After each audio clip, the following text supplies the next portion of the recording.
Hey guys, I want to do another video lesson for you today. This one's still with the Pythagorean Theorem. The difference is we're going to look at Pythagorean Theorem problems in a context. So not just giving you a right triangle and two of the sides and asking for you to find the third. I'm going to give you a word problem where it's your job to draw the triangle and to find the missing side or missing information that they're asking for. So let's get after it.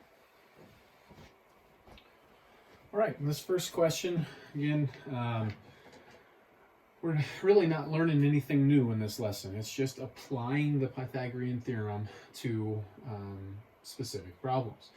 So in this first question, a city park is a square kilometer on each side. It says, how far do you walk from one corner to the opposite corner? So I would highly recommend that on all these problems, you start by drawing a quick little picture, quick little sketch of the scenario. We've got a square park where we know there's 1 kilometer on each side. And the question asks, how far do you walk from one corner to the opposite corner? So this would be a corner walking to the opposite corner. This is what they want us to find. Okay, so as I mentioned when we were working through these problems without a context, it's always important for you to first identify where's that hypotenuse. Is the hypotenuse something that you know, or is the hypotenuse something that you're trying to find? Again, remember, the hypotenuse is the vocabulary word for the side that's across from the right angle.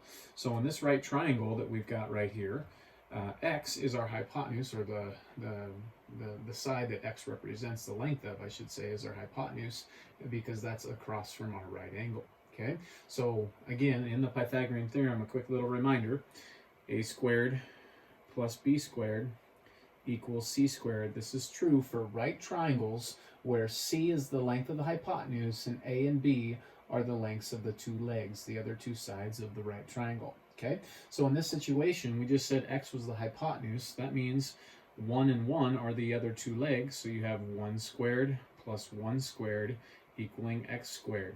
I'm going to go ahead and flip this equation around. X squared equals, what's 1 squared? It's 1. Another 1 squared, 1. 1 plus 1 makes 2. So x squared equals 2. And then we're going to go ahead and solve for x by taking the square root of both sides. So x equals, because the square root undoes the square, I square root both sides. The square and the square root kill each other off, just leaving us with x. And then I have the square root of 2.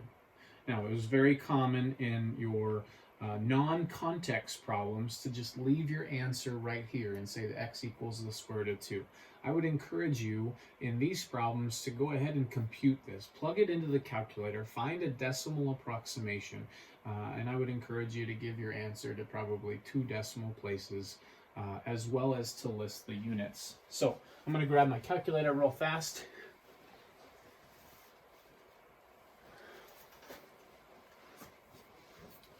Had to crawl underneath the camera to go get it, sorry. Here we go. The square root of 2. So the square root of 2 is 1.414. So we can say x is approximately 1.41. Always look to that digit after. If I want you to round to 2 decimal places, we're looking at the second decimal place, but we're looking 1 after. The 4 tells us we just truncate. We just chop off the number after the 1. Okay. Now, what were the units? What was x measured in? Anytime we're dealing with a context problem and we're given units, we should put units on our answer. This is not 1.41 apples. This is not 1.41 steps. This is not 1.41 miles. This is 1.41 kilometers.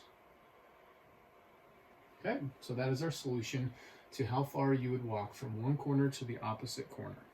Okay, let's try another one. Very, very similar question. On a softball diamond, the distance between bases is 60 feet. About how far is it from home plate to second base? Okay, so this question, I guess you have to have a little bit of context understanding to know a little bit about baseball, or softball in this case. So hopefully you'd understand, and if not, you could quickly do an internet search of what does a softball diamond look like. But hopefully you'd learn that, hey, it's a square I'm going to draw my picture here. It's a square orientated kind of on a point, and that's why they call it a diamond, even though the technical math shape is a rhombus. Anyways, here's home plate. Here's first base, second base, third base, for those of you that aren't aware of baseball very much. So on a softball diamond, the distance between bases is 60 feet. So we know that this is 60. Uh-oh, pen's dying.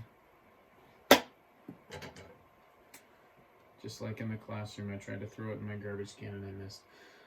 60 feet here, 60 feet here, etc. Okay, and the question is about how far is it from home plate to second base? They want this distance right here. Okay, so it's important that you are aware that even though they call it a softball diamond, or a diamond is really a rhombus, and this is not a characteristic of a rhombus, but it's really a square. Maybe we can change hundreds of years of baseball history and start calling them softball squares or baseball squares, but we're not going to have that success. So anyways, our question is, what's this distance from home plate to second base? We'll call that x. Again, just like the last problem, we want to identify where's the hypotenuse. I've got a right triangle where I know 2/3 of the sides. And so this side x is across from the right angle, so that would be my hypotenuse. So again, as I apply Pythagorean's theorem, because we have a right triangle, a squared plus b squared must equal c squared, where c has to be the hypotenuse. So in this problem, that's x. So I've got an x squared, and a and b in this case are both 60. Okay, so I'm going to flip this around. 60 squared, well, 6 squared is 36, and then I've got an additional 10 squared, so that's an extra 100. So this is 3,600. That's 60 squared, plus another 3,600 from the other 60 squared. So this equals 7,200. 7,200 is equal to x squared. And again, we didn't want x squared, we want x. So let's get rid of the square by square rooting both sides. And we get x equals, again, we might be used to leaving this answer as a simplest radical form and wanting to plug this into Breach Chapel and start breaking it down, and I think you'd find that it's 60 root 2. I think this is the same as, thinking in my head right now, I think this is the same thing as 60 root 2. But that's not that's an exact answer. When we're dealing with a real life applicable question, really, if someone were to ask you on the side of the street, hey, how far is it from home plate to second base? They don't want to hear an answer of 60 root 2.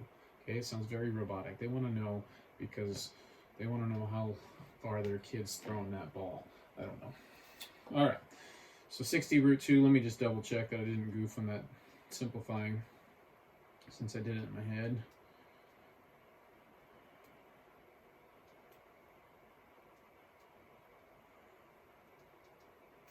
Okay, nope, I did not goof.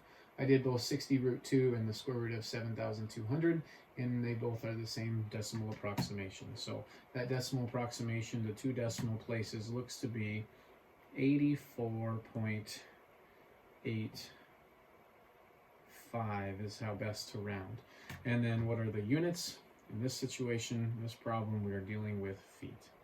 So it is approximately 84.85 feet from home plate to second base. All right. So that was a very similar problem to the first one as well. Here is another one that is also pretty similar, with one exception, a little bit of a change on this one. So the area of a square is 900 square feet. Find the length of its diagonal. Okay, find the length of its diagonal. So let's draw a picture. We have a square.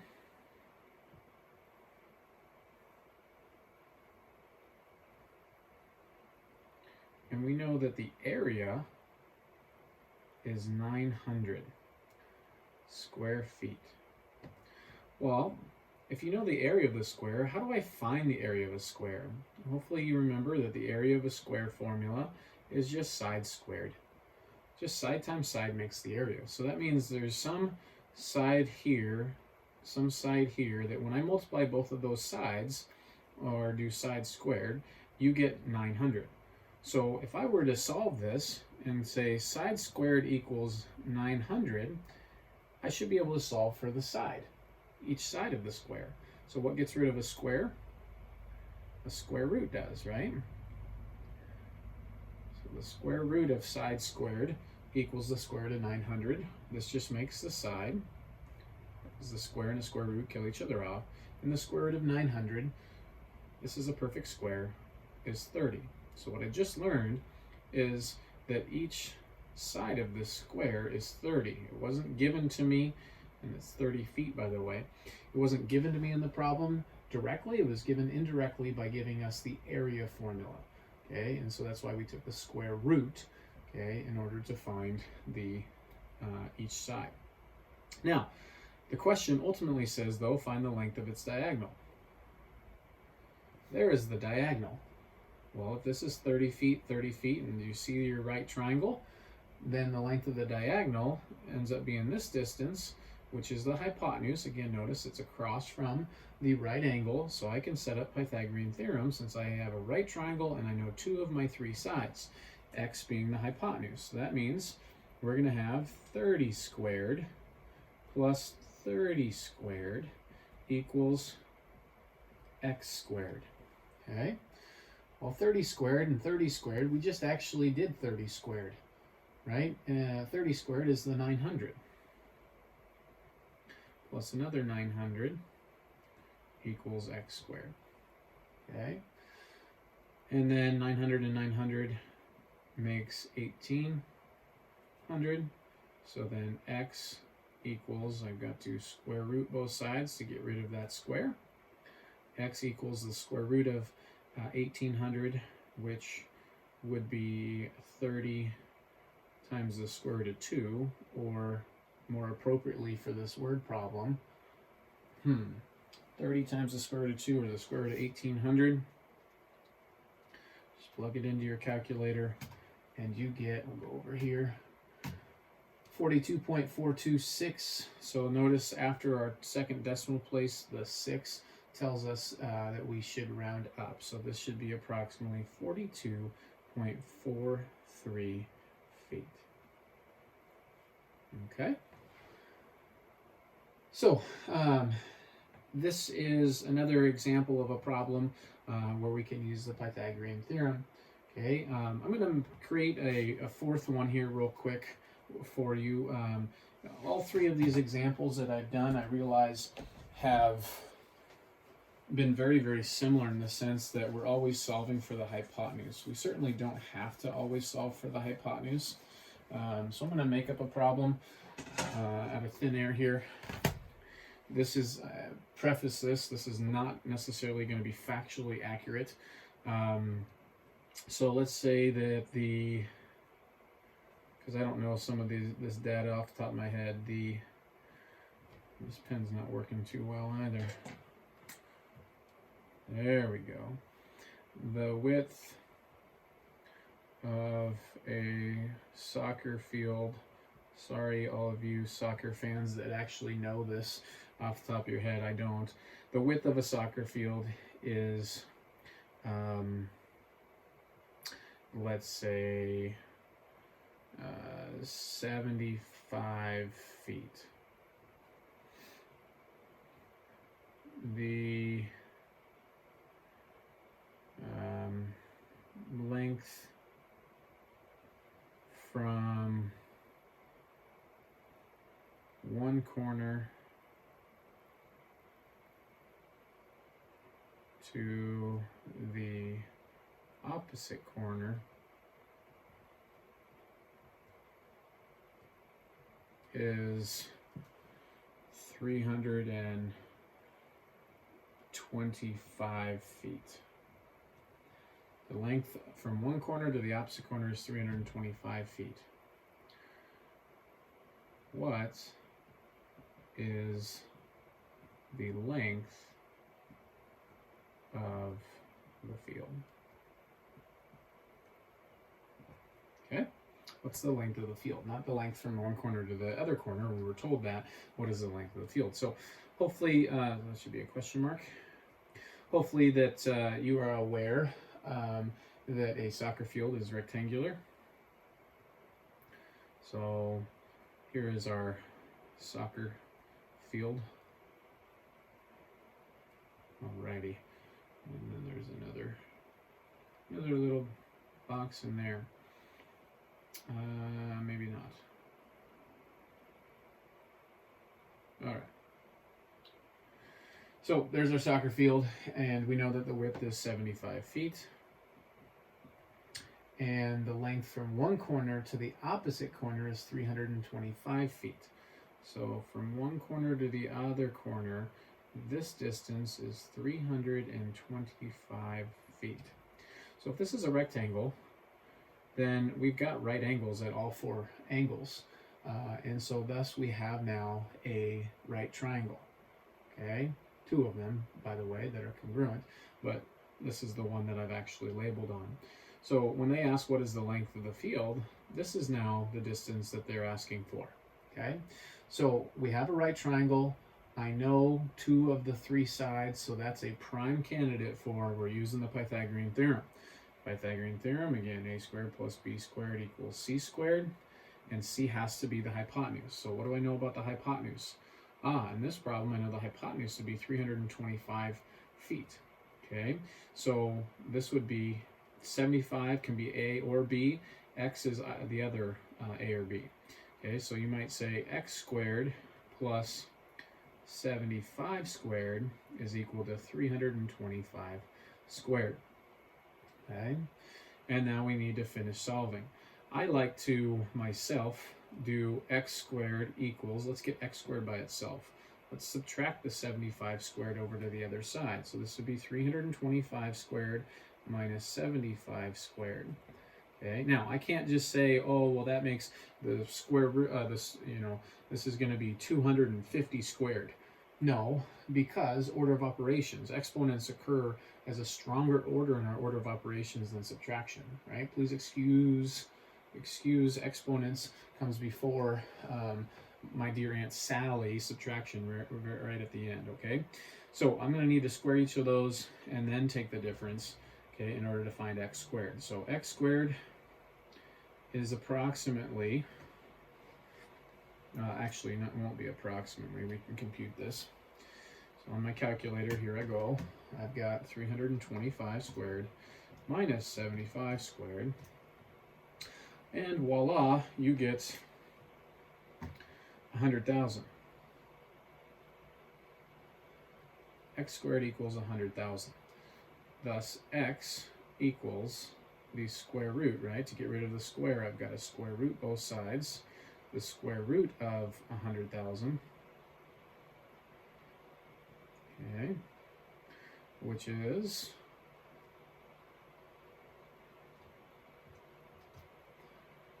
316.23, right?